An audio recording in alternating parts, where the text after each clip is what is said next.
The dust never seemed to settle in Clay Ridge. It hung in the air like a curse, coating everything with a fine layer of grit that spoke of drought and hard times.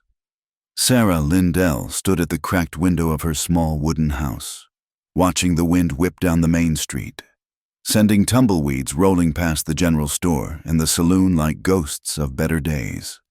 32 years old and already feeling ancient. Sarah pressed her palm against the glass and tried to remember when she'd last felt hope. The mortgage papers on the kitchen table behind her told a story she didn't want to read, numbers that climbed higher than the mountains surrounding their little valley. Debts that her late husband Thomas had left behind like a legacy of failure. "Mama?" Emma's voice cut through her thoughts. At 13, her daughter had learned to read the worry lines on Sarah's face better than most grown folks could read a newspaper. The girl stood in the doorway, her brown hair braided neatly despite their circumstances, her dress patched but clean. Emma had always been wise beyond her years, but lately, that wisdom carried a weight no child should bear. "What is it, sweetheart?" Sarah turned from the window, forcing a smile that felt like wearing shoes 2 sizes too small. "Mr. Henderson came by while you were hanging laundry," he said. Emma's voice faltered, and she twisted her fingers together. "He said that man's coming today, the one who collects for the bank." Sarah's heart dropped like a stone in a well. Luke Braddock. Even his name sent a chill through the folks in Clay Ridge. Not because he was cruel by all accounts. The man was fair in his dealings. But because when Luke Braddock came calling, it meant someone's world was about to change forever. "Did Mr. Henderson say when?" Sarah asked, moving to the table where the papers lay scattered like autumn leaves. "Before noon, he reckoned." Sarah glanced at the old clock on the mantel. 10:30. Less than 2 hours to figure out a miracle.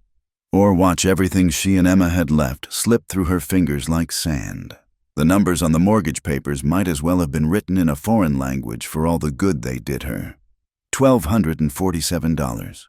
She could work for 5 years straight and never see that kind of money. Thomas had borrowed against the house, the small plot of land, even the few head of cattle they'd owned before the drought killed them off one by one. "We could run," Emma said quietly, and Sarah realized her daughter had been watching her study the papers. "Pack up tonight and head west to California. I heard tell there's work in the orchards." Sarah shook her head. "Running's not the answer, besides, where would we go? How would we eat? And winter's coming on fast." Emma nodded, but Sarah could see the fear in her daughter's eyes. The same fear that had been growing in Sarah's chest like a tumor since the day Thomas died in that mine collapse 6 months ago. Fear of the unknown, of being alone, of failing the one person in this world who depended on her completely. The sound of hoofbeats on the hard-packed dirt road made them both freeze. Sarah moved back to the window and felt her breath catch in her throat, even from a distance. There was no mistaking the man approaching their house. Luke Braddock sat atop a massive black horse like he'd been carved from the same dark stone as the mountains. 6 feet and 6 inches of solid muscle and quiet authority.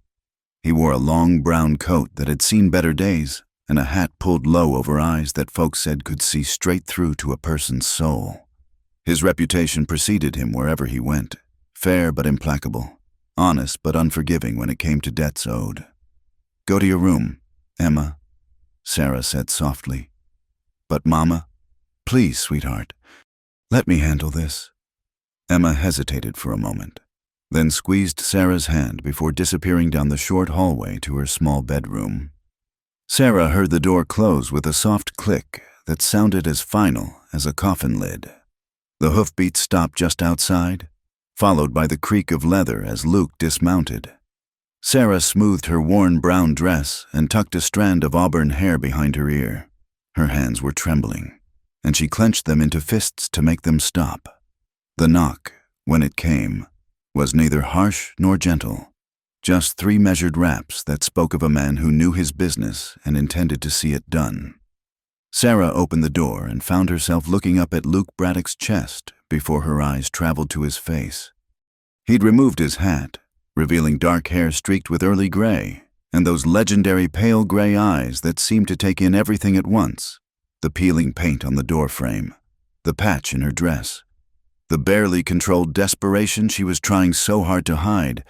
"Mrs. Lindell," he said, his voice low and gravelly like distant thunder. "I believe you know why I'm here." "Mr. Braddock." Sarah stepped aside to let him in, though every instinct screamed at her to slam the door and bar it. "Please, come in." He had to duck slightly to clear the doorframe, and once inside, the small front room seemed to shrink around his presence. He glanced around, taking in the worn furniture, the empty spaces where valuable items had once sat before being sold to pay smaller debts, the cold fireplace they couldn't afford to fill with wood. "I don't suppose there's any point in discussing the details," Luke said, settling his hat on the table next to the mortgage papers. "You know what's owed, and I suspect you know you don't have it." Sarah's throat felt like sandpaper. "The full amount?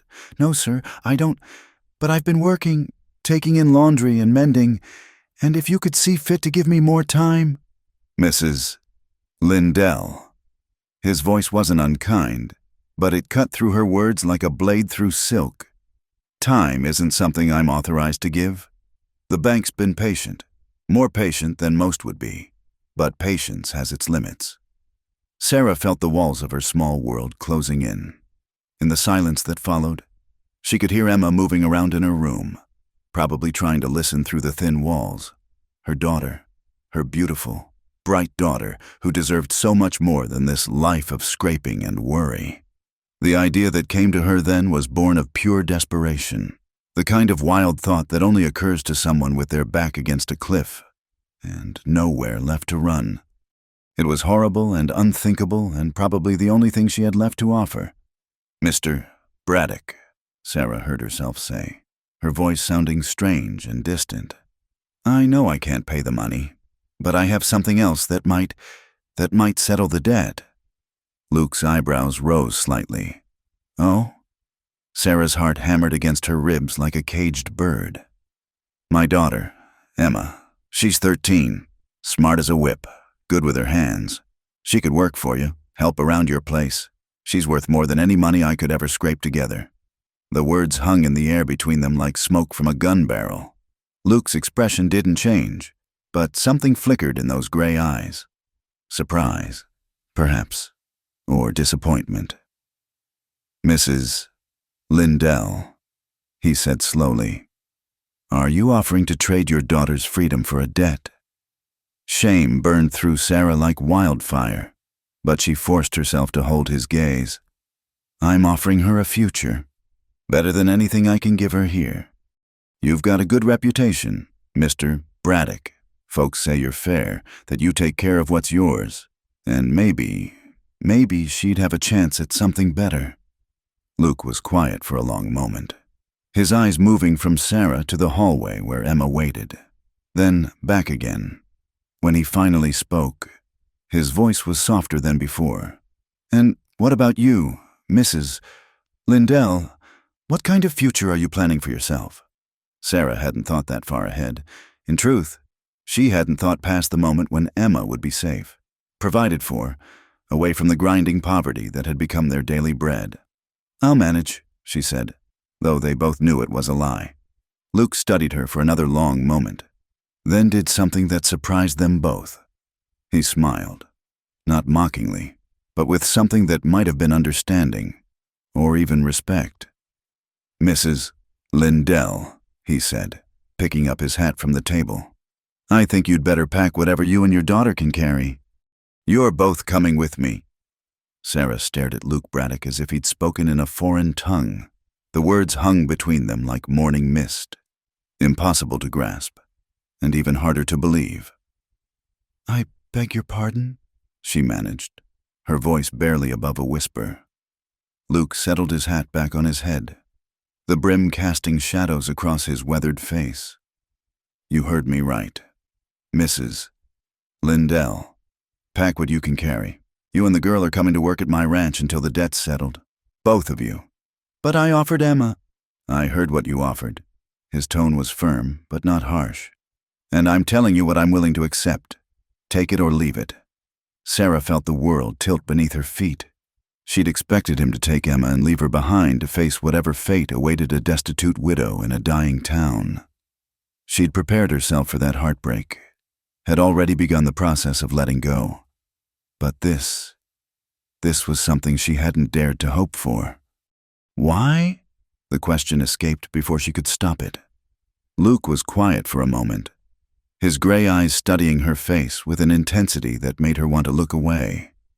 When he spoke, his voice was lower, more personal than before. "Because splitting up families isn't good business, Mrs. Lindell. A child needs her mother, and a mother needs her child. Makes for better workers when folks aren't pining for what they've lost." It was a practical answer, delivered in a practical tone, but Sarah caught something else underneath it, a flicker of understanding that spoke of personal experience with the loss. We... She struggled to form coherent thoughts. What kind of work? The kind that needs doing on a working ranch. Cooking, cleaning, mending, tending animals. Your daughter looks capable enough, and you've got the look of someone who knows how to work hard. Emma's door opened with a soft creak, and she peered around the corner, her brown eyes wide with curiosity and fear. "Mama, what's happening?" Sarah looked from her daughter to the imposing figure of Luke Braddock, then back again. "Mr. Braddock has offered us both work at his ranch to pay off our debt." Emma stepped fully into the room, and Sarah noticed how the girl squared her shoulders despite her obvious nervousness. For how long? Luke's attention shifted to Emma, and his expression softened almost imperceptibly. "Depends on how hard you work and how much the debt weighs against your labor. Could be a year, could be 2. Fair wages for fair work." "And after that?" Emma asked, and Sarah felt a surge of pride at her daughter's directness. "After that, you're free to go wherever you please, with enough saved up to make a real start somewhere new, I'd reckon." Sarah found her voice again. "And if we refuse?" Luke's expression didn't change, but there was a finality in his tone when he answered. "Then I take the house and land as payment, and you're on your own come sunset. Winter's not far off, Mrs. Lindell. Clay Ridge doesn't have much use for folks with nowhere to go and no means to support themselves." The choice, when laid out so starkly, was no choice at all. Sarah looked around the small room that had been home for the past 8 years, the worn sofa where Thomas used to read his newspaper, the kitchen table where Emma had learned her letters, the window where she'd stood just minutes ago watching the dust devils dance down Main Street. "How long do we have to decide?" she asked. "About as long as it takes you to realize you don't have any other options," Luke said, not unkindly. "I'll give you an hour to pack. After that, we ride." He moved toward the door, then paused. "Mrs. Lindell? For what it's worth, I think you're making the right choice. For both of you." After he left, stepping out onto the small porch to wait, Sarah and Emma stood in the sudden silence of their home. The clock on the mantel ticked steadily, marking time that suddenly felt precious. "Are we really going with him, Mama?" Emma's voice was small, uncertain. Sarah pulled her daughter close, breathing in the familiar scent of her hair. "I think we have to, sweetheart, but maybe it won't be so bad. Mr. Braddock seems like a decent man. He's awfully big," Emma said, "and despite everything..." Sarah found herself smiling. "Yes, he is, but big doesn't always mean bad. Sometimes it just means strong enough to help." They packed quickly and with the efficiency born of having very little to pack: Sarah's wedding dress, carefully wrapped in tissue paper, Emma's few books, and the rag doll her father had made for her 6th birthday. Clothes, though not many. They'd sold most of the good pieces months ago. The photograph of Thomas in his Sunday best, taken just after their wedding. A few cooking utensils and the quilt Sarah's mother had sewn for her hope chest 20 years ago. It all fit into 2 small carpet bags and a wooden crate. The sum total of their lives in Clay Ridge reduced to what they could carry. Luke reappeared at the door as Sarah was taking one last look around. "Ready?" "As we'll ever be," Sarah replied. though the words felt strange in her mouth. Outside. Luke's horse stood patient as carved stone. The animal was massive, easily 17 hands high, with a chest broad enough to pull a plow and eyes that seemed to hold the same quiet intelligence as his master. Iron. Luke called him, and the name suited both horse and rider. "He's bigger up close," Emma whispered, and Sarah wasn't sure if she meant the horse or the man. Luke secured their belongings to his saddle with practiced efficiency, then turned to help them mount. "Mrs. Lindell, you'll ride behind me. Emma, you'll sit in front." The logistics of 3 people on one horse, even one as large as iron, seemed impossible to Sarah. But Luke swung into the saddle with fluid grace, then reached down to pull Emma up in front of him. The girl looked tiny against his broad chest, but she settled into place with the adaptability of youth. Sarah hesitated only a moment before accepting Luke's outstretched hand. His grip was firm and calloused, the hand of a man who worked for his living, and he pulled her up behind him with no apparent effort, sitting astride iron, pressed against Luke's broad back with Emma secure in front of him. Sarah felt something she hadn't experienced in months: safety. Not the illusion of safety that came from closing her eyes and pretending problems didn't exist, but the real thing, the solid, dependable kind that came from being in the care of someone capable of providing it. "Comfortable." Luke's voice rumbled through his chest. "Yes," Sarah said, and meant it. With a gentle nudge of Luke's heels, Iron began to move. They rode down Main Street at a steady walk, past the general store where Mrs. Patterson watched from behind her curtains, past the church where Reverend Mills was sweeping his steps, past the saloon where a few early drinkers had gathered to nurse their whiskey and their disappointments. Sarah didn't look back at the house. There was no point. That part of her life was over, filed away like a closed book. Whatever came next, it would be different. Whether it would be better remained to be seen. But for the first time in longer than she could remember, she allowed herself to hope that it might be. As they reached the edge of town, Emma twisted in the saddle to look up at Luke. "Mr. Braddock, how far is your ranch?" "About 6 miles northwest. Place called Broken Mesa. You'll see the mountains change color as we get closer, red rock and pine trees. Pretty country." "Will there be other people there?" Emma asked. "Just us," Luke replied. "It's not a big operation. Cattle, horses, enough land to make a living. Simple life, but honest work." Sarah felt Emma relax against Luke's chest and realized her daughter was already beginning to adapt to their new circumstances. Children were resilient that way, she supposed. It was adults who struggled with change, who held on to the past like drowning swimmers clutching driftwood. The sun climbed higher as they rode, warming Sarah's back and casting their shadow long across the trail. Iron's gait was smooth and steady, covering ground with the efficiency of an animal bred for endurance rather than speed. Luke rode in comfortable silence, occasionally pointing out landmarks or wildlife to Emma, who peppered him with questions about ranch life, as the familiar landscape of Clay Ridge fell away behind them. Sarah found herself studying the man who now held their fate in his hands. His shoulders were broad enough to carry considerable burdens, his posture straight and confident. He handled Emma's questions with patience, his voice gentle when he spoke to her, but there was something in his manner that suggested depths unplumbed, stories untold. What kind of man lived alone on a ranch in the middle of nowhere? What had brought Luke Braddock to the business of collecting debts and taking in desperate widows and their children? And perhaps most importantly, what kind of life were she and Emma walking into? Time would tell, Sarah supposed. Time, and the choices they would all make in the days to come. The trail wound northwest through country that seemed to change with every mile they covered. What had been the dusty, scraggly landscape around Clay Ridge gradually gave way to rolling hills dotted with juniper and pine. The air grew cleaner, carrying the scent of sage and something else Sarah couldn't quite identify. Water, perhaps, or the promise of it.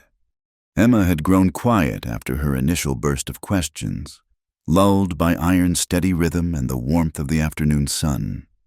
She leaned back against Luke's chest, her small hands resting on the saddle horn, completely trusting in a way that both warmed and worried Sarah's heart. Children adapted so quickly, sometimes too quickly. Sarah found herself acutely aware of Luke's presence, the solid warmth of his back against her chest, the easy way he guided Iron with subtle shifts of weight and pressure.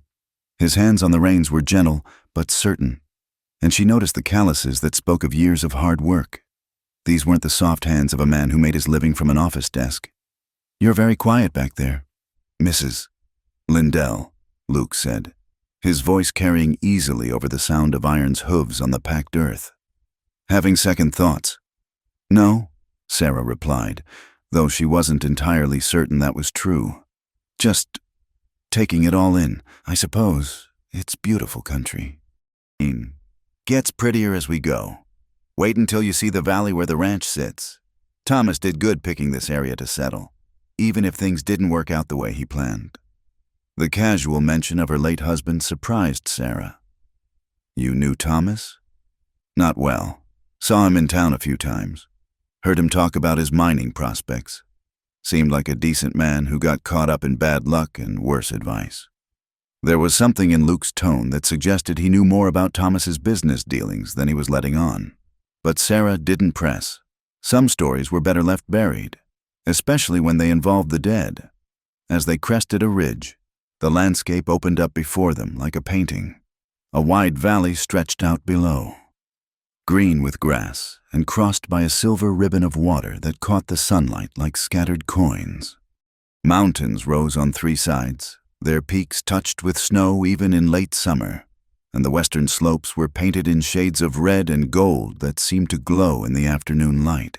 "Oh my," Emma breathed, sitting up straighter in the saddle. "It's like something from a storybook." "That's Broken Mesa," Luke said, and there was unmistakable pride in his voice. "Been in my family for 8 years now. Built it up from nothing but rocks and stubborn hope." Sarah could see why he was proud. Even from this distance, the ranch looked prosperous and well-maintained. The main house was a 2-story structure built from honey-colored logs, with a wide porch that wrapped around the front and sides. Outbuildings dotted the property. A large barn, what looked like a bunkhouse, corrals, and storage sheds. Cattle grazed in fenced pastures, and she could see horses moving in a large paddock near the barn. "It's beautiful," Sarah said, meaning it. "But so big. How do you manage it all by yourself?" "Carefully," Luke replied with what might have been humor, "and with the understanding that there's always more work than hours in the day. That's where you two come in." As they descended into the valley, Iron's pace quickened slightly, as if the horse knew he was almost home.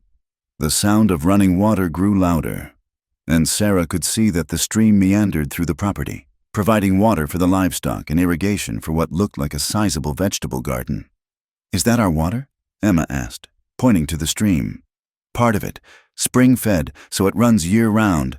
Good, clean water, better than what you had in town. I'd wager." They were close enough now to see details. The house was even more impressive up close, built with obvious care and attention to quality. The logs were perfectly fitted, the windows large and well placed to catch the light. The porch was furnished with sturdy chairs and had hooks for hanging tack and tools. Flower boxes sat beneath some of the windows, though they looked neglected, as if someone had started them but lost interest or time to maintain them. Luke guided Iron up to a hitching post near the front porch and dismounted with fluid grace before reaching up to help Emma down. The girl slid into his arms easily, completely trusting, and he set her gently on her feet. "Welcome to Broken Mesa," he said, then turned to help Sarah dismount. His hand spanned her waist as he lifted her down, and for a moment they stood close enough that she could see the flecks of blue in his gray eyes. There was something in his expression, a wariness, perhaps, or uncertainty, that reminded her that this arrangement was as new to him as it was to them. "Thank you," she said quietly, and he nodded before turning to unsaddle Iron. Emma was already exploring, her natural curiosity overcoming any lingering shyness. She peered into the barn, examined the vegetable garden with its rows of beans and squash and corn, and watched a pair of barn cats that observed her from a safe distance. "Mama, look!" she called, pointing to a chicken coop where several hens pecked contentedly in the dirt. "They have chickens, real ones."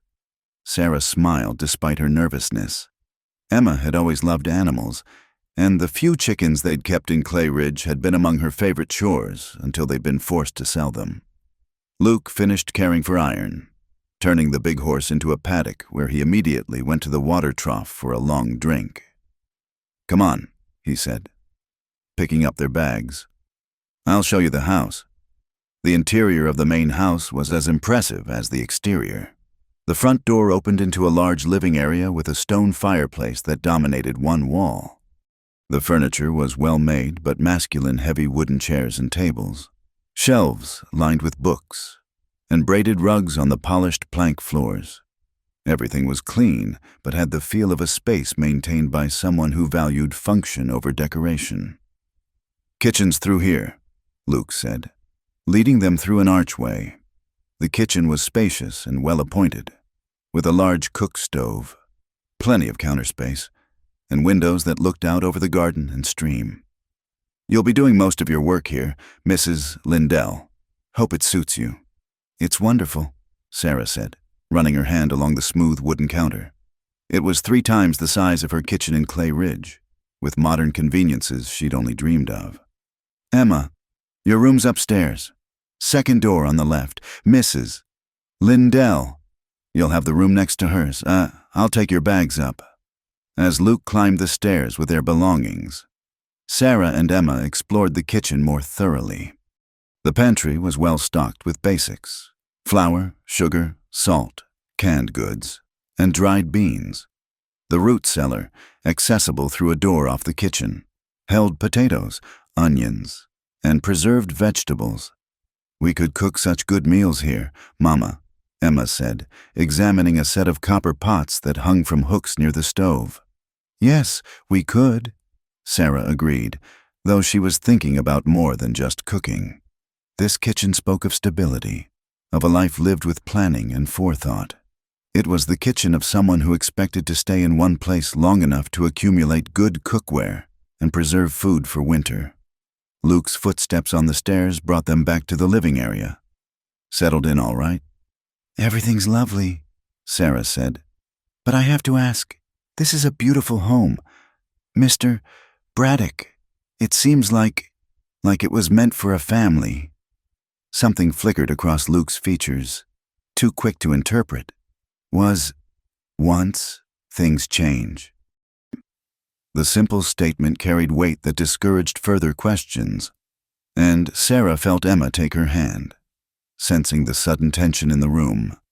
"Well," Luke said, his voice returning to its normal business-like tone, "I expect you're both tired from the journey. Why don't you take some time to get settled? We'll start fresh tomorrow. Go over what needs doing and when. Supper's usually around 6, nothing fancy, but filling." "I'll cook," Sarah said quickly. "That's why I'm here, isn't it?"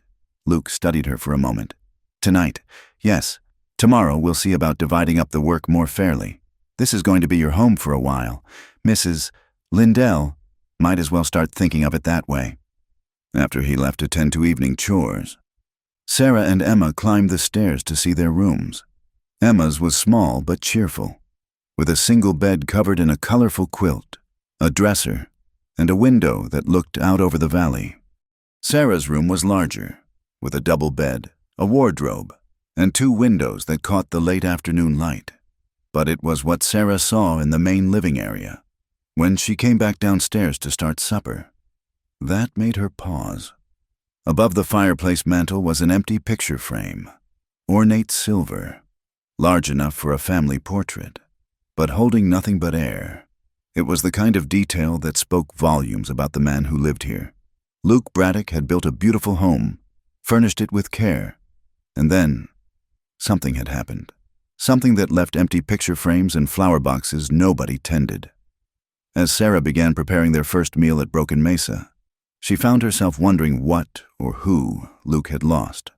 and whether bringing her and Emma here was his way of trying to fill the emptiness, or simply a practical business arrangement with unexpected complications. Time would tell, she supposed.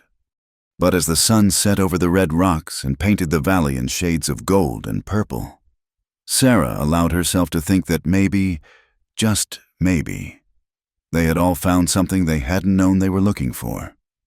The rooster's crow came before dawn, piercing the mountain silence like a trumpet call to arms. Sarah woke in the unfamiliar bed, momentarily disoriented by the quality of light filtering through windows that faced east instead of south. For a heartbeat, she forgot where she was, reaching instinctively for the space where Thomas should have been before memory crashed back like cold water. Broken Mesa, Luke Braddock, a new life built on the foundation of old debts. She dressed quickly in the pre-dawn darkness, braiding her hair and pinning it up in a practical style that would stay neat through a day of work. Through her window, she could see lamplight already glowing in the barn, and the silhouette of a tall figure moving among the shadows. Luke was already at his morning chores. The kitchen was cold when she entered it, but Luke had left kindling and split wood stacked neatly beside the large cook stove. Sarah had the fire going and coffee brewing by the time she heard his boots on the front porch, followed by the sound of him washing up at the basin outside. "Morning," he said when he entered, his voice still rough with sleep. His dark hair was damp from washing, and his shirt sleeves were rolled up, revealing forearms corded with muscle from years of physical labor. "Good morning," Sarah replied, suddenly conscious of how domestic the scene felt, she in her apron at the stove, he settling at the kitchen table with his coffee, the smell of bacon beginning to fill the air. "I hope you don't mind that I started breakfast. I wasn't sure what time you usually eat." "This is fine, earlier than I'm used to, but I expect that'll change with women in the house." He sipped his coffee and watched her work with an expression she couldn't quite read. "You don't have to wait on me. Mrs. Lindell, we'll all pull our weight here." Before Sarah could respond, Emma appeared in the doorway, her hair tousled and her nightgown wrinkled. "It smells wonderful in here," she said, rubbing sleep from her eyes. "Good morning, sleepyhead," Sarah said, smoothing her daughter's hair. "Go get dressed, and then you can help me finish breakfast." Over the meal of bacon, eggs, and fresh biscuits, Luke outlined the daily routine. Cattle need checking twice a day, morning and evening. Horses need feeding, watering, and grooming. Chickens need tending. Garden needs weeding and watering. House needs cleaning. Meals need cooking. And there's always mending and laundry. Emma listened intently. Her fork paused halfway to her mouth. "What would you like me to do first, Mr. Braddock?" "Call me Luke," he said, surprising them both. "And I thought you might start with the chickens. They're not complicated, and they'll give you a chance to get used to being around animals again." Sarah felt a flutter of gratitude at his thoughtfulness.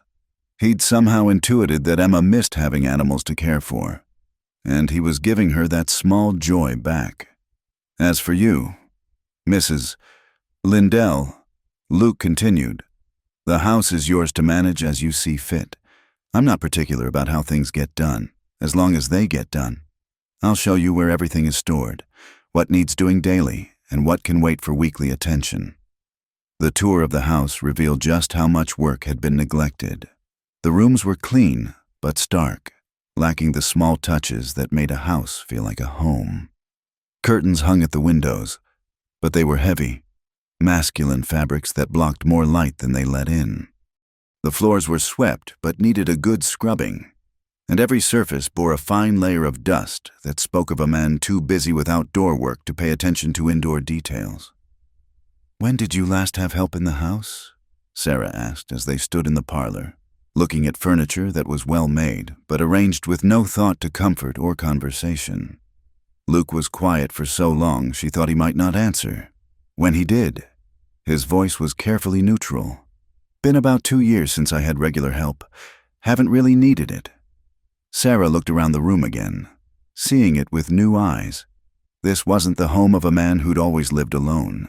This was the home of someone who'd stopped caring about the details that made daily life pleasant. Someone who'd reduced his existence to the bare essentials of survival. Outside. Emma's delighted laughter drifted through the windows as she discovered the barn cats and their latest litter of kittens.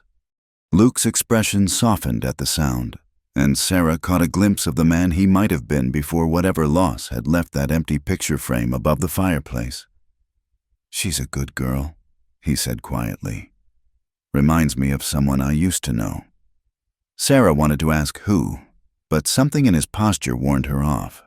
Instead, she said, "She's excited about having animals to care for again. We had to sell our chickens months ago, and she cried for days." Luke nodded, then seemed to shake himself back to the present. "Well, she'll have plenty of animals here. Sometimes I think the cats and chickens run the place more than I do." The first week fell into a rhythm that surprised Sarah with its naturalness. She woke before dawn to start breakfast. Luke ate quickly before heading out to tend the livestock, and Emma threw herself into her new responsibilities with an enthusiasm that warmed her mother's heart. The girl had a natural way with animals. The chickens, initially wary of their new caretaker, soon came running when they saw her approaching with their feed. The barn cats, previously standoffish, began following her around like devoted dogs. Even Iron, Luke's massive horse, would lower his great head to accept scratches from Emma's small hands.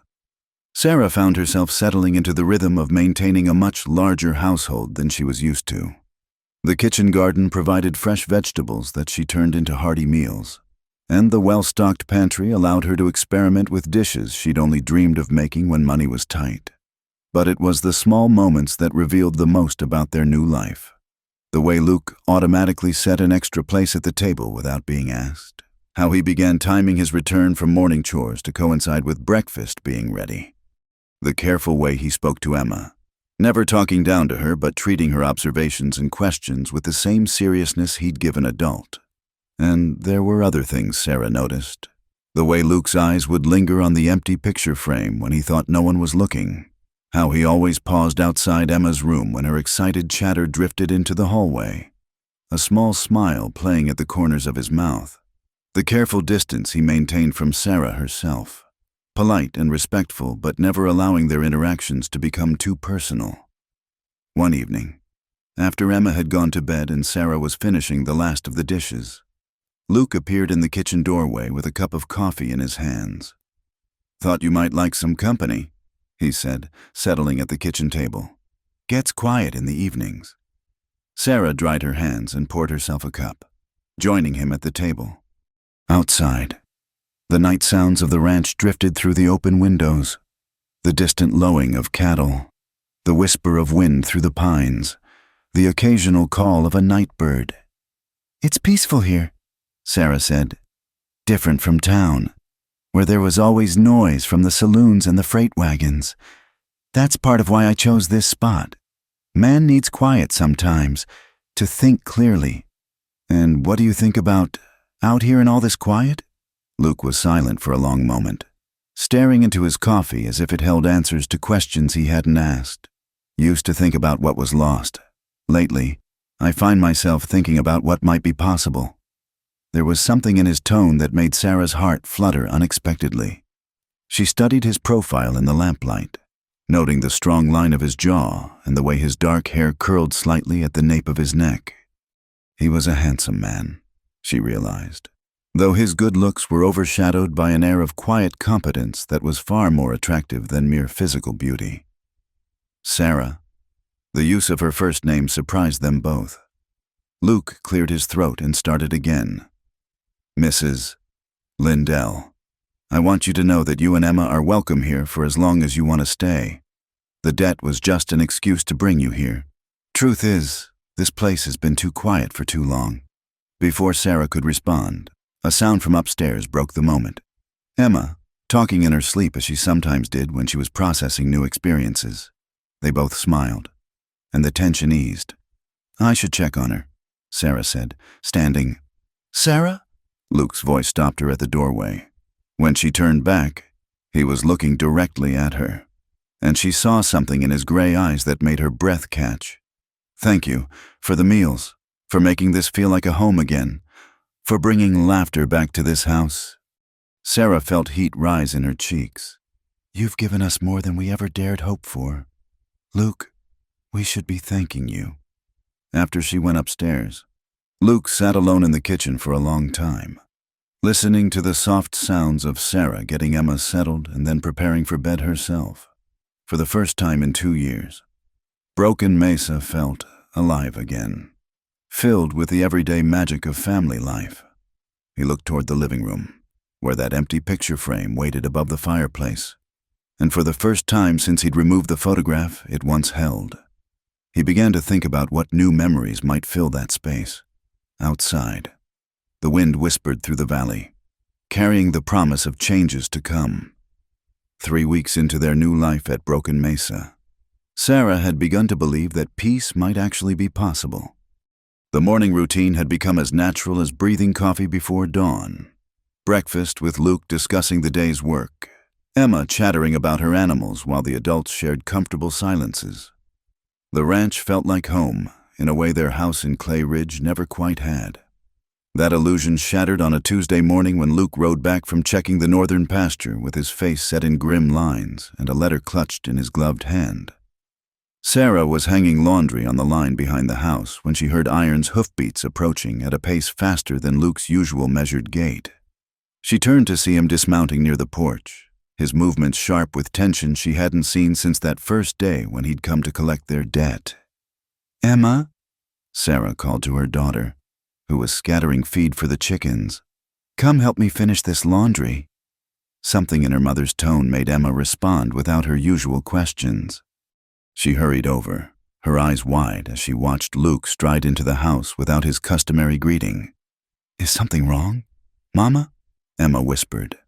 "I don't know, sweetheart, but let's give Luke some space to handle whatever it is." They finished hanging the wash in silence, but Sarah's attention was focused on the house. Through the kitchen window, she could see Luke pacing like a caged wolf, the letter still in his hand. Once, he stopped at the window and looked out at them, his expression unreadable. When they finally went inside for the midday meal, they found Luke standing at the kitchen table, staring down at the letter as if it might burst into flames. He looked up when they entered, and Sarah was struck by how much older he seemed than he had that morning. "Luke?" Sarah set down the basket of vegetables she'd picked from the garden. "What's happened?" He was quiet for a long moment, then seemed to come to some internal decision. "Sit down, both of you. There's something I need to tell you about your husband. Sarah, about how he really died." Sarah felt the blood drain from her face. "What do you mean? How he really died?" "Thomas died in a mine collapse. Everyone said what they were told to say." Luke's voice was steady but grim. "This letter is from an old friend of mine, Marshal William Hayes up in Denver. He's been investigating some irregularities in mining claims around Clay Ridge. Thomas wasn't killed in an accident. Sarah, he was murdered." The words hit Sarah like a physical blow.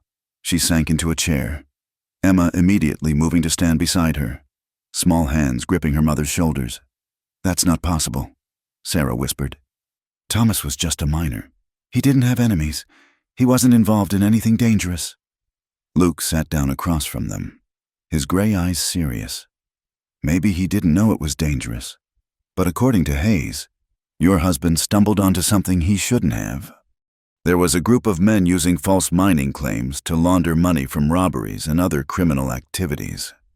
Thomas found evidence of it. Documents, probably. Or maybe he saw something he shouldn't have seen." Emma's grip on Sarah's shoulders tightened. "Does this mean the bad men might come after us?" Luke's expression darkened. "That's exactly what it means. Hayes thinks Thomas might have told Sarah about what he found, or that he hid evidence somewhere that could expose the whole operation. They let you alone while they thought you were safely trapped in debt and despair. But now I'm here, under your protection, and they're worried." Sarah finished, understanding flooding through her like ice water. "How do they even know where we are?" Emma asked. her voice small but steady. Luke held up the letter. Hayes heard through his contacts that someone's been asking questions about Sarah Lindell, about where she went after she lost the house. It wouldn't have taken much to track you here. I don't exactly keep my business dealings secret. Sarah stood up abruptly, pacing to the window and staring out at the peaceful valley that now felt somehow tainted. What kind of evidence could Thomas have found? He never said anything to me about mining claim fraud or criminals. Think, Sarah, in the weeks before he died. Did he act differently? Did he bring home any papers? Mention meeting anyone unusual? Seem worried about anything? Sarah closed her eyes, forcing herself to remember those last days with Thomas. He'd been working longer hours, coming home tired and distracted. There had been that night when he'd mentioned wanting to talk to someone about irregularities in the mine's bookkeeping, but she'd been so focused on Emma's fever that week that she hadn't paid much attention. There was something, she said slowly. A few days before the accident, Thomas brought home some papers. Said he wanted to keep them safe, that they were important. I assumed they were just mining reports or payroll documents. Luke leaned forward. Where are those papers now? I don't know.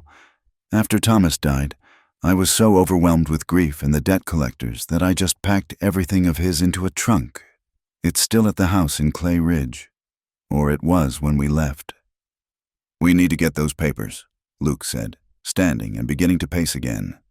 If they contain evidence of the fraud ring, they could be the key to stopping these men permanently. Or they could get us all killed, Sarah said quietly. Emma moved to stand beside the window, looking out at the ranch that had become their sanctuary. Will we have to leave here? The question hung in the air like smoke from a gun barrel. Luke stopped pacing and looked at them both, Sarah with her face pale but determined. Emma trying to be brave despite her obvious fear. No, he said finally, his voice carrying a conviction that surprised them all. We're not running. This is your home now, both of you. And I'll be damned if I let some pack of murderers drive you away from it. Sarah turned from the window to study his face. Luke, you don't understand what you're saying. These men killed Thomas to protect their secret. They won't hesitate to kill again. Then they'll find out what happens when they threaten people under my protection. The words were said quietly, but there was something in Luke's tone that made Sarah shiver. For the first time since she'd known him, she caught a glimpse of the man he must have been before he became a rancher, someone accustomed to violence, someone who'd lived by different rules than those that governed ordinary life. You were more than just a debt collector before you came here, weren't you? She asked. Luke was quiet for a moment, then moved to a cabinet Sarah had assumed held dishes. Instead, he withdrew a leather folder and a badge that caught the afternoon light. You, Marshal, for 8 years, based out of Denver, working the mountain territories. I retired 2 years ago after a case went bad. He set the badge on the table between them, and Sarah understood that the empty picture frame upstairs had once held more than just memories. It had held dreams of a different life, one that had been destroyed by whatever case had driven him to seek the peace of an isolated ranch. These men don't know what they're dealing with, Luke continued. They think they're facing a widow and a child under the protection of a simple rancher. They're about to learn otherwise.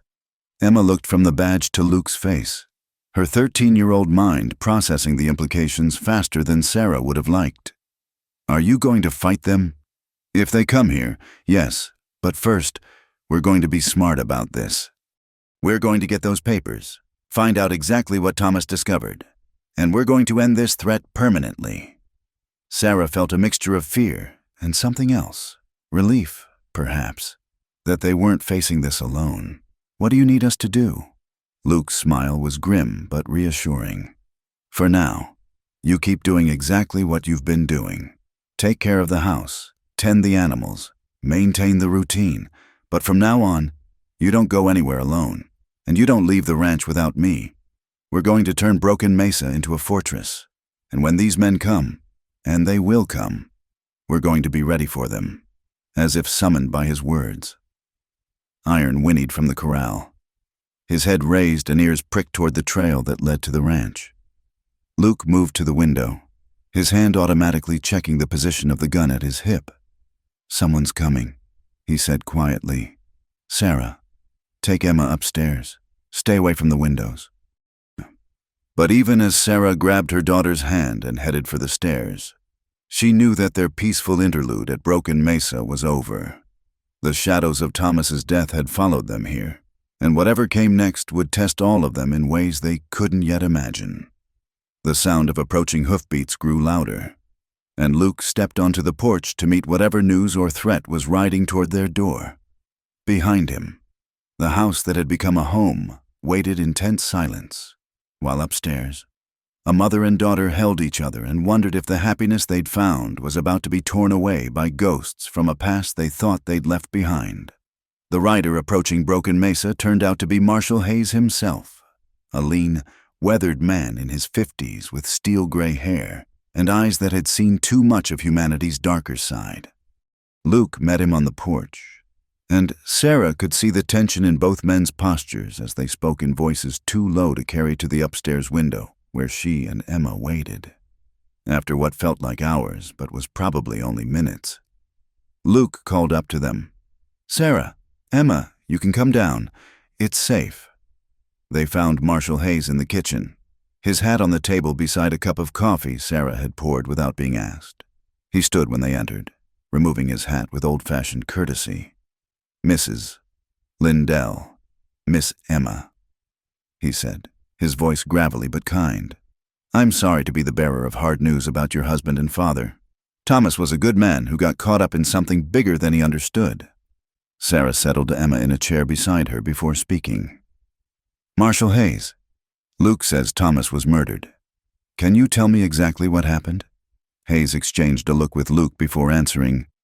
"Your husband discovered that several mining claims around Clay Ridge were being used to hide stolen money and forge ownership documents. The operation was run by a man named Jeremiah Black and his associates, hardened criminals who'd found a clever way to make dirty money look legitimate." "How did Thomas find out?" Emma asked, surprising the adults with her directness. Hayes smiled grimly. "Smart girl. Thomas noticed discrepancies in the mine's production reports compared to what was being claimed for tax purposes. When he started asking questions, he attracted the wrong kind of attention. The night he died, he was supposed to meet someone who promised to explain everything. Instead, they arranged the accident that killed him. Sarah felt sick, and they let me struggle with debt and poverty for months while they waited to see if I knew anything." "They were watching you," Luke said quietly. "Hayes's contacts say Black's men had orders to let you alone as long as you seemed broken and harmless. But when you disappeared from Clay Ridge, they got nervous," Hayes finished. "Started asking questions, putting pressure on people. That's when I knew I had to warn Luke. These men don't leave loose ends." Emma leaned forward, her young face serious. "What happens now? Do we have to hide forever?" "No, sweetheart," Luke said, his voice gentle but firm. "We're going to end this, but first we need to retrieve those papers your father hid." Hayes pulled out a map and spread it on the table. "I've been watching Black's operation for months. They have at least 4 men, maybe 6, and they're all experienced with violence. But they're also arrogant. They don't expect resistance from a widow and a rancher. They're about to get a very unpleasant surprise," Luke said, studying the map. "What's the best way to get to Clay Ridge without being spotted?" "There's an old mining trail that runs along the ridge above town. You could get in and out without using the main road, but it's dangerous country, especially at night." Sarah stood up abruptly. "I'm going with you." "Absolutely not," Luke said immediately. "It's too dangerous, and those papers are hidden in my house. Luke, you'll need me to find them quickly. Besides, Thomas might have told me things I don't remember, things that could be important." Luke's jaw tightened. "Sarah, if something goes wrong, Emma will need both of us to come back to her." Sarah's voice was steady despite the fear coursing through her. "I won't sit here wondering if you're alive or dead while my daughter asks questions I can't answer." Hayes looked between them with the expression of a man who'd witnessed many such arguments. She's got a point, Luke, and time's not on our side. Black's men could be here within days. Luke was quiet for a long moment, studying Sarah's face. Finally, he nodded. All right, but we do this my way, and you follow my orders without question. This isn't a discussion. It's the difference between life and death. The rest of the day was spent in preparation. Luke transformed the ranch from a peaceful homestead into something resembling a military outpost. He showed Sarah and Emma how to barricade the doors and windows, where to position themselves for the best defensive angles, and most importantly, how to handle the firearms he retrieved from a locked cabinet. I don't like guns, Emma said, staring at the small revolver Luke placed in her hands. Neither do I, sweetheart, Luke replied, his voice gentle but serious. But sometimes we don't get to choose the tools we need to protect the people we love. This isn't about wanting to hurt anyone. It's about making sure you and your mother stay safe. Sarah found herself surprised by how naturally the weight of the rifle felt in her hands. Luke was a patient teacher, showing them how to load and aim, emphasizing accuracy over speed. The most important thing, he said, is not to shoot unless you're certain of your target and certain you have no choice. A gun is a last resort, not a first option. As the sun began to set, Hayes prepared to return to town to coordinate with other law enforcement officers who could be trusted. I'll give you until tomorrow night, he told Luke. After that, I'm coming in with reinforcements whether you're back or not. After the marshal left, the three of them ate a quiet dinner. Emma asked practical questions about the next day's plan, while Sarah found herself studying Luke's face in the lamplight. The transformation from gentle rancher to determined lawman was complete, and she saw glimpses of the man he'd been during his years wearing a badge. Luke, she said as he checked the weapons one final time, why did you retire from being a marshal? He was quiet for so long she thought he might not answer. When he did, his voice was carefully controlled. I lost my partner, and my wife, same case, same criminals. I thought bringing justice to bad men was worth any price, until I learned what that price really was. Sarah understood then why the picture frame above the fireplace was empty, why this beautiful house had felt so lonely when they'd first arrived. Luke had built this ranch as a refuge from memories too painful to carry, only to have violence follow them here anyway. I'm sorry, she said quietly. Don't be sorry yet, Luke replied, checking the cylinder of his revolver. Save it for after we come back safe. That night, Sarah lay awake listening to the sounds of the ranch, the distant lowing of cattle, the whisper of wind through the pines, the occasional hoot of an owl. Tomorrow, she and Luke would ride into danger to retrieve papers that might end the threat hanging over them, or might get them both killed. Down the hall, she could hear Emma moving restlessly in her bed, probably thinking the same thoughts. In his room, Luke was undoubtedly planning every detail of their mission, calculating risks and preparing for contingencies. But it was the silence between the sounds that bothered Sarah most, the waiting quality of it, as if the ranch itself was holding its breath. Somewhere out there, dangerous men were making their own plans, preparing to descend on Broken Mesa like wolves on a sheepfold. Sarah thought about the life they'd built here in just 3 weeks, how quickly it had begun to feel like home. She thought about Luke's quiet strength, his gentleness with Emma, the way he'd begun to look at her when he thought she wasn't watching. She thought about the possibility that tomorrow might end all of it. But she also thought about Thomas and the justice he deserved, about Emma, who needed to grow up in a world where evil men couldn't simply kill good ones and walk away, about Luke, who'd already lost too much to violence and deserved a chance at peace. As the hours passed and dawn approached, Sarah found her fear crystallizing into something harder and more useful: determination. Whatever happened in the next 24 hours would determine not just their survival, but their future. Whether they would remain prisoners of the past or finally be free to build something new. Outside her window, the first hints of sunrise began to touch the mountains, painting them in shades of gold and rose. Soon, It would be time to ride toward whatever waited for them in Clay Ridge. Time to face the past and fight for the future. Time to discover what they were all truly made of. The attack came in the hour before sunrise, when the world hung suspended between night and day, and most decent folks were still lost in sleep. Sarah woke to the sound that had haunted her nightmares since childhood. The thunder of hoofbeats approaching at a gallop. Too many horses moving too fast for any good purpose. She rolled from her bed and grabbed the rifle Luke had positioned beside her nightstand, her heart hammering against her ribs like a caged bird. Down the hall, she could hear Emma's door opening, followed by the soft pad of bare feet on wooden floors. "Mama?" Emma's whisper carried clearly in the pre-dawn silence. "Here, sweetheart, just like we practiced." Sarah pulled on her robe and moved to her daughter's side, noting with fierce pride that Emma carried her revolver with steady hands despite the fear in her eyes. They took their positions at the upstairs windows as Luke had instructed. Sarah at the front window overlooking the main approach to the house, Emma at the side window that commanded a view of the barn and outbuildings. Below, Sarah could see Luke's silhouette moving across the front porch, rifle in hand, taking cover behind the heavy wooden pillars he'd reinforced with metal plates just yesterday. The riders came into view as the first pale light of dawn touched the eastern mountains. 5 men on horseback, spread out in a loose line as they approached the ranch buildings. Even in the dim light, Sarah could see they weren't here for any legitimate business. They rode with the casual confidence of men accustomed to taking what they wanted through violence. "Remember," Luke called up to them, his voice carrying clearly in the still air.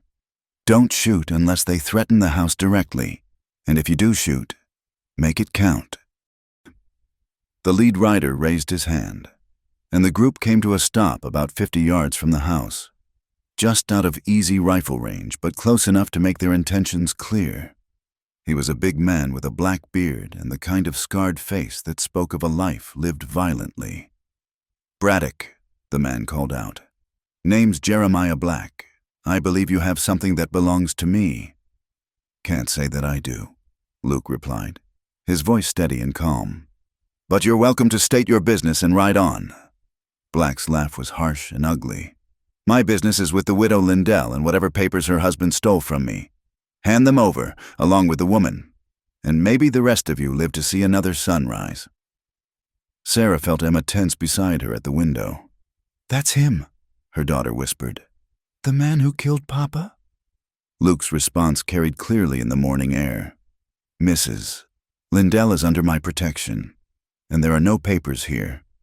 You'd best turn around and head back where you came from." "I don't think so." Black made a gesture to his men, who began to spread out, clearly intending to surround the house. "See, we know the woman's here, know the girl is too, and we know that her husband hid evidence that could hang us all. So here's what's going to happen. You're going to send them out, or we're going to come in and take them." "Over my dead body," Luke said quietly, but his words carried in the still air. "That can be arranged," Black replied, and suddenly the morning exploded into violence. The first shots came from Black's men positioned near the barn, muzzle flashes bright in the gray dawn light. Sarah heard the sharp crack of rifle fire and the meaty thunk of bullets hitting the wooden walls of the house. Luke returned fire immediately, his shot dropping one of the attackers from his horse with deadly precision. "Stay low and watch your sectors." Luke called up to them. "Don't let them get close to the house." Emma's revolver barked from her position at the side window. "One by the barn," she called out. "He's trying to get around behind us." Sarah swung her rifle toward the main approach, where 2 of Black's men were using their horses as cover while they advanced on foot. She took careful aim, remembering Luke's instruction to breathe slowly and squeeze the trigger gently. Her first shot went wide, but the second found its mark, sending one of the men stumbling backward with a cry of pain. The battle settled into a deadly rhythm, advances and retreats, shots and countershots, the acrid smell of gunpowder filling the air. Black's men were experienced fighters, but they'd clearly expected to face a frightened widow and an amateur rancher, not a former U.S. Marshal and 2 women who'd been trained to defend their home. "They're trying to fire the barn," Emma shouted. And Sarah could see smoke beginning to rise from the outbuilding where the attackers had taken cover. Luke's response was immediate and decisive. He left the cover of the porch and sprinted across the open ground toward the barn, rifle fire tracking his movement but somehow missing their target. Sarah held her breath as she watched him disappear into the smoke, then exhale in relief as she heard his rifle crack twice in quick succession. The smoke began to clear, and Luke reappeared, dragging something behind him. Not something, Sarah realized, but someone. One of Black's men, wounded but alive, but the distraction had cost them. While Sarah's attention was focused on Luke, Black himself had managed to get close to the house. She turned just in time to see him climbing through a ground floor window, his scarred face twisted with rage and determination. "Emma, stay where you are," Sarah called, then began moving toward the stairs. She could hear Black moving around below, searching for something or someone. She reached the top of the stairs just as Black appeared at the bottom, his revolver drawn and pointed directly at her. "There you are, Mrs. Sarah Lindell. You've caused me considerable trouble." "Good," Sarah replied, surprised by the steadiness of her own voice. "I hope it was worth it." Black's smile was cold and predatory. "Oh, it will be. See, I know your husband told you where he hid those papers, and you're going to tell me, or that pretty little daughter of yours is going to pay the price." Sarah felt ice-cold fury wash through her at the threat to Emma. "My husband never told me anything about any papers. He died before he could." "I don't believe you." Black started up the stairs, his gun never wavering. "But it doesn't matter. We'll tear this place apart until we find what we're looking for. Starting with you." The sound of Luke's boots on the front porch was followed immediately by his voice, sharp with command. "Black, it's over. Your men are down. And Marshal Hayes is riding in with reinforcements. Give it up." Black's attention flickered toward the front of the house for just a moment, but it was enough. Sarah threw herself sideways as his gun roared, the bullet splintering the wooden banister where she'd been standing. She hit the floor hard but managed to keep hold of her rifle, rolling and bringing it up just as Black reached the top of the stairs. "Mama!" Emma's voice cracked like a whip, and suddenly the girl was there, her small revolver steady in both hands. "Leave my mother alone." Black spun toward the new threat, and in that moment of divided attention, Sarah saw her chance. She didn't think, didn't hesitate, didn't second-guess. She simply squeezed the trigger. The rifle's roar filled the hallway, and Black stumbled backward, his own weapon spinning away across the floor. He hit the wall and slid down, his face twisted with pain and disbelief. Luke appeared at the top of the stairs, rifle ready, but the fight was over. Black clutched his shoulder, blood seeping between his fingers, his face pale with shock. "Well," Luke said quietly, "that's one way to end it." Through the windows, Sarah could see riders approaching, Marshal Hayes and what looked like a full posse, their badges glinting in the growing daylight. The sound of gunfire had stopped, replaced by the calls of lawmen securing the scene and checking on wounded attackers. Emma moved to Sarah's side, and they held each other tightly while Luke kept his rifle trained on the wounded Black. "Is it really over?" Emma asked. "This part is," Luke replied. "The rest depends on what we find in those papers." Black laughed bitterly from his position against the wall. "You think this ends anything? There are others, bigger fish than me. This was just the beginning." "Maybe," Luke said calmly. "But it's the end for you. And sometimes that's enough to start with." As the sun finally crested the mountains and filled the valley with golden light, Sarah looked around at the home they'd defended together. The walls were scarred with bullet holes, windows were broken, and the smell of gunpowder hung heavy in the air. But they were alive. They were together, and for the first time since Thomas's death, she felt like justice might actually be possible. The battle for Broken Mesa was over. Now it was time to finish what Thomas had started, and finally lay the ghosts of the past to rest. 6 months later, Sarah stood in the same kitchen where she'd first learned to call Luke by his given name. But everything had changed. The bullet holes in the walls had been patched and painted over.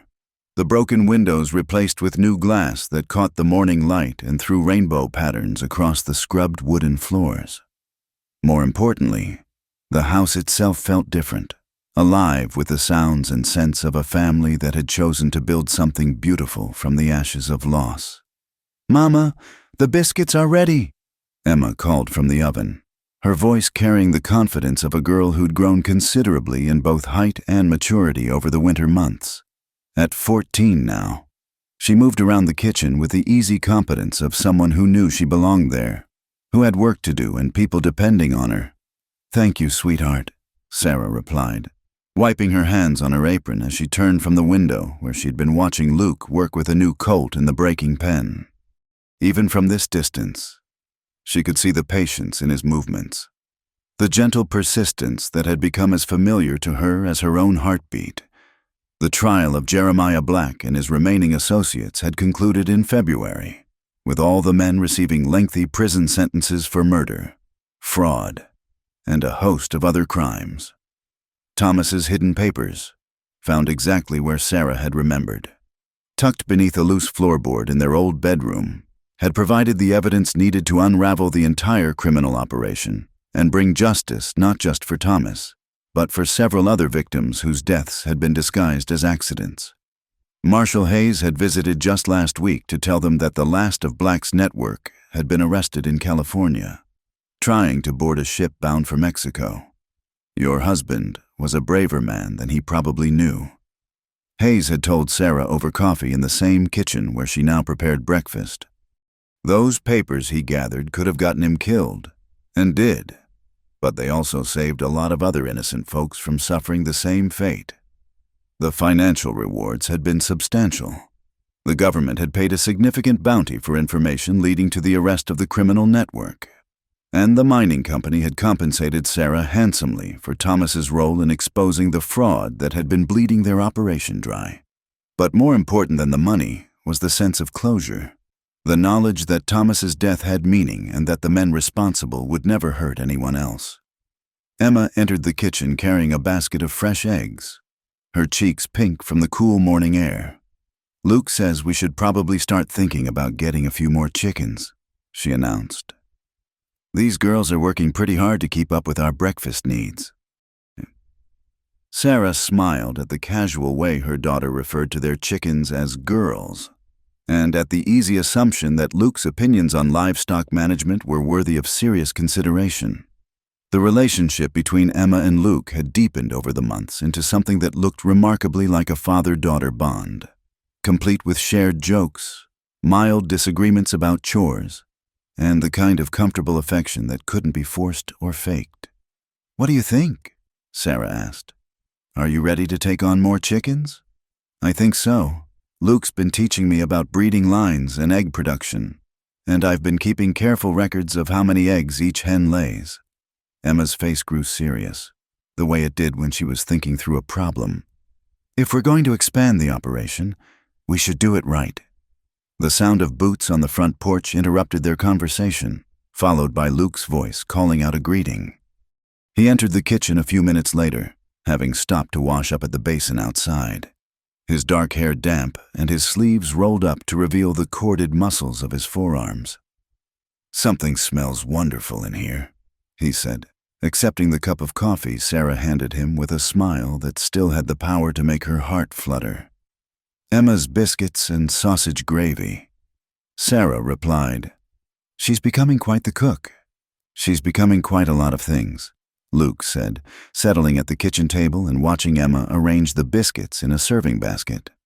"I was thinking we might ride into town this afternoon, see about ordering some supplies for the chicken coop expansion." Emma's face lit up with excitement. "Really? Can we stop by the library too?" Mrs. Patterson said she was expecting some new books about animal husbandry. "I don't see why not," Luke replied, then looked at Sarah. "That is, if your mother doesn't mind spending the afternoon in town." Sarah felt a familiar warmth spread through her chest at the easy way Luke included her in decisions that affected Emma. The natural assumption that they were a family unit making plans together. It was a far cry from the desperate woman who'd offered to trade her daughter for a debt just 7 months ago. "I think that sounds lovely," she said, settling at the table with her own coffee. "I need to pick up some fabric anyway. Mrs. Henderson mentioned that the mercantile got in some new calico patterns." They ate breakfast in comfortable conversation, discussing the day's plans and the ongoing work of expanding the ranch. Luke had been talking about adding more cattle to their herd and possibly breeding horses for sale to neighboring ranches. The money from the government reward had given them the freedom to think beyond mere survival, to plan for a future that stretched out before them full of possibility. After breakfast, while Emma fed the chickens and Luke tended to the horses, Sarah found herself drawn to the living room and the mantelpiece that had once held an empty picture frame. The frame was still there, but it was no longer empty. Instead, it held a photograph taken just last month by the traveling photographer who'd passed through Clay Ridge, Luke. Sarah and Emma standing together in front of the ranch house. Emma between her mother and the man who'd become her stepfather in all but name. They'd been married in March, in a simple ceremony performed by Reverend Mills in the front parlor of the ranch house. Emma had served as Sarah's maid of honor, and Marshall Hayes had stood up with Luke. There had been no grand celebration, no elaborate dress or formal reception, just a quiet exchange of vows between two people who'd found in each other the missing pieces of themselves. Sarah touched the simple gold band on her finger, still marveling at how natural it felt to be Sarah Braddock instead of Sarah Lindell. The name change felt like more than just paperwork. It was a symbol of the new life they'd all chosen to build together. "Admiring the view," Luke's voice came from behind her, warm with affection and gentle teasing.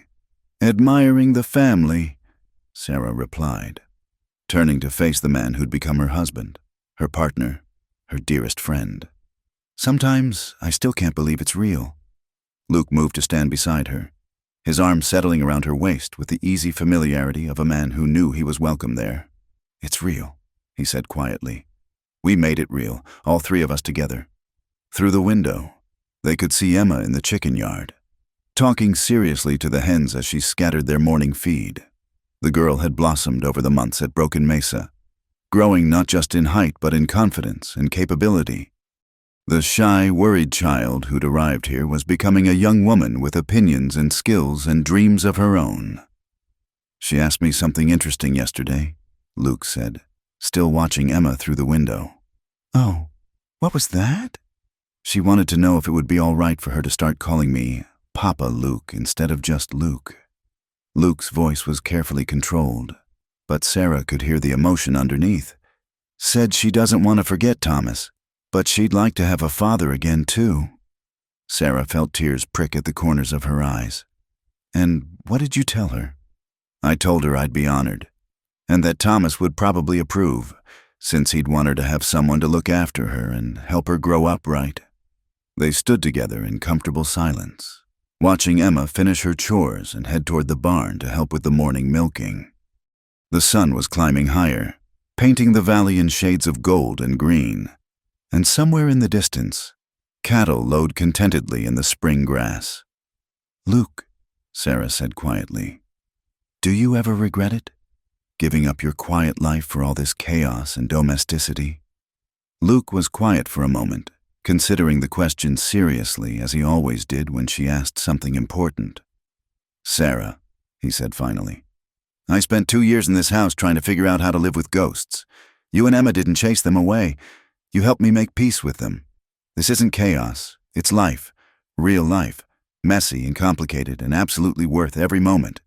As if summoned by their conversation, Emma appeared in the doorway, her face bright with excitement and purpose.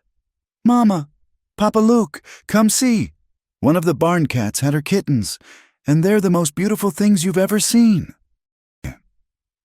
Sarah and Luke exchanged amused glances before following Emma outside, where 6 tiny kittens were indeed proving themselves to be quite possibly the most beautiful things anyone had ever seen.